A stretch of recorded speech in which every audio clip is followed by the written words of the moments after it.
Ombre, silence, parfum de fleurs, arômes de camphre et d'œillet, de cannelle, de lavande et de mille autres plantes odorantes, et bruissement de ruisseaux, certainement alimentés par les sources et citernes voisines sous des galeries de feuillage, gazouillis d'oiseaux, font de cet endroit un lieu de repos paradisiaque. La ville semble éloignée de plusieurs milles avec ses rues étroites, assombries par les archivoltes ou ensoleillées jusqu'à en être éblouissante, avec ses odeurs et ses puanteurs d'égouts qui ne sont pas toujours nettoyés, et des rues parcourues par trop de quadrupèdes pour être propres, surtout celles d'importance secondaire. Le gardien des jardins doit connaître très bien Jésus, car il le salue à la fois avec respect et familiarité, et Jésus lui demande des nouvelles de ses enfants et de sa femme. L'homme voudrait recevoir Jésus dans sa maison, mais le maître préfère la paix fraîche, reposante, du vaste jardin du roi, un vrai parc de délices. Et avant que les deux infatigables et très dévoués serviteurs de Lazare s'en aillent prendre le panier de nourriture, Jésus leur dit: Dites à vos maîtresses de venir. Nous resterons ici quelques heures avec ma mère et les disciples fidèles, et ce sera si doux. Manahan observe: Tu es très fatigué, maître. Ton visage le dit. Oui, tellement que je n'ai pas eu la force d'aller plus loin. Mais je t'avais offert ces jardins plusieurs fois en séjour. Tu sais si je suis content de pouvoir t'offrir paix et réconfort. Je le sais, Manahan.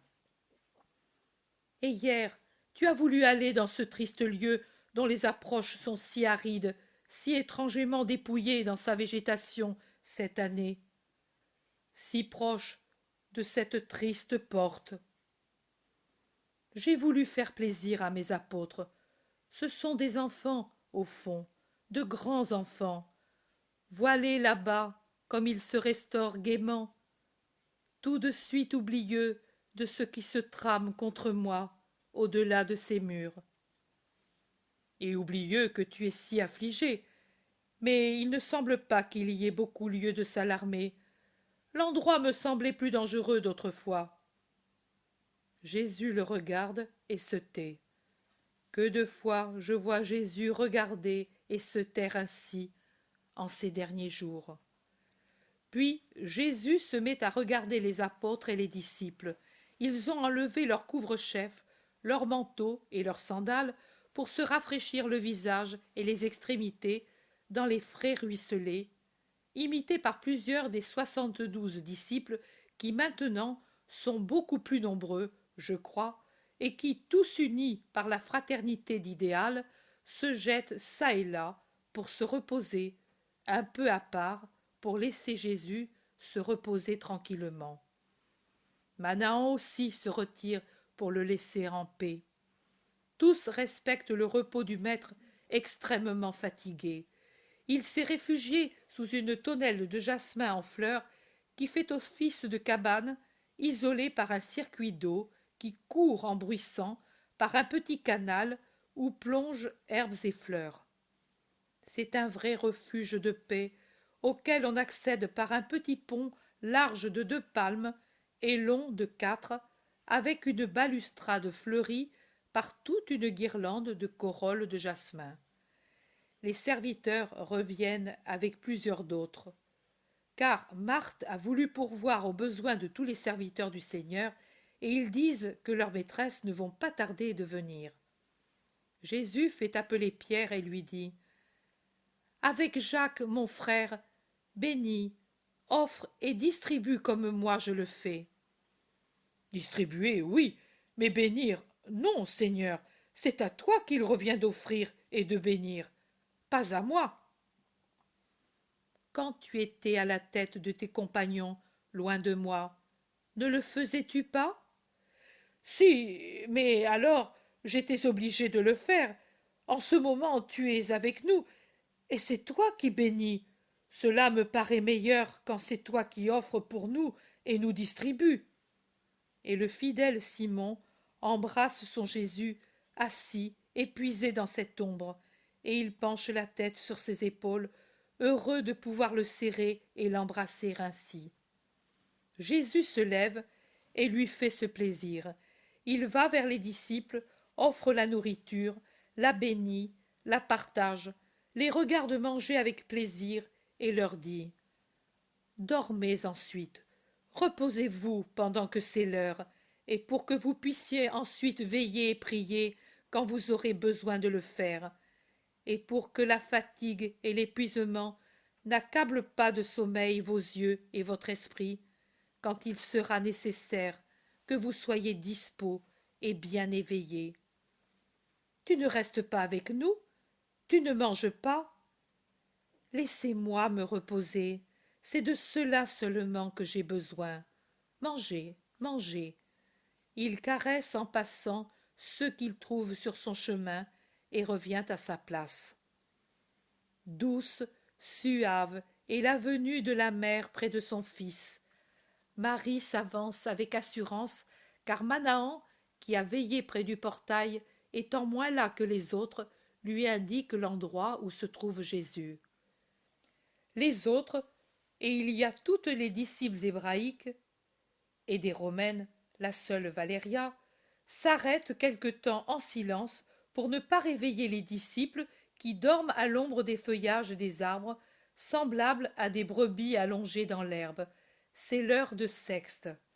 Marie entre sous la tonnelle de jasmin sans faire crisser le petit pont de bois et le gravier du sol, et, avec encore plus de précaution, elle s'approche de son fils qui, vaincu par la fatigue, s'est endormi la tête sur une table de pierre qu'il y a là-dessous.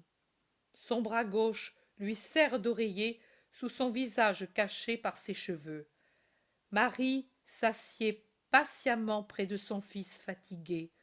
Elle le contemple, tant, et elle a sur ses lèvres un sourire douloureux et affectueux, alors que sans bruit des larmes tombent sur son sein. Mais si ses lèvres sont closes et muettes, son cœur prie avec toute la force qu'il possède, et la puissance de cette prière et de son souffle est trahie par ses mains jointes sur ses genoux serrés, entrecroisés pour ne pas trembler, et pourtant secoués d'un léger tremblement.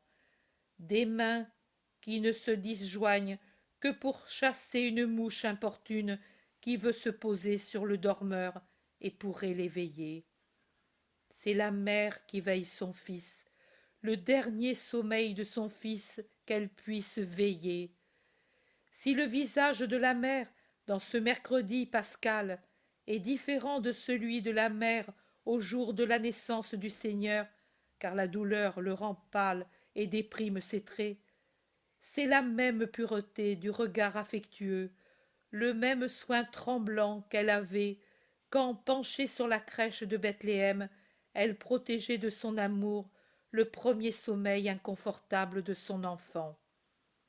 Jésus fait un mouvement, et Marie essuie rapidement ses yeux pour ne pas montrer de larmes à son fils. Mais Jésus ne s'est pas éveillé. Son visage a seulement changé de position pour se tourner de l'autre côté, et Marie, reprenant son immobilité, continue de le veiller. Mais quelque chose brise le cœur de Marie, c'est d'entendre son Jésus pleurer en dormant, et dans un murmure confus, car il parle la bouche serrée contre son bras et son vêtement. Il nomme le nom de Judas. Marie se lève, s'approche, se penche sur son fils. Elle suit ce murmure confus, les mains pressant son cœur. Le discours de Jésus, interrompu, mais pas au point qu'on ne puisse pas le suivre, fait comprendre qu'il rêve, et rêve de nouveau le présent et le passé, et puis l'avenir, jusqu'à ce qu'il se réveille en sursaut, comme pour fuir quelque chose d'horrible. Mais il trouve la poitrine de sa mère, les bras de sa mère, le sourire de sa mère, la douce voix de sa mère, son baiser, ses caresses et son voile qui passe légèrement sur son visage pour essuyer ses larmes et sa sueur en disant « Tu étais mal à l'aise, et tu rêvais. Tu es en sueur et las, mon fils. » Elle lui peigne ses cheveux en désordre, lui essuie le visage et le tient embrassé, appuyé sur son cœur, ne pouvant le prendre sur ses genoux comme quand il était petit.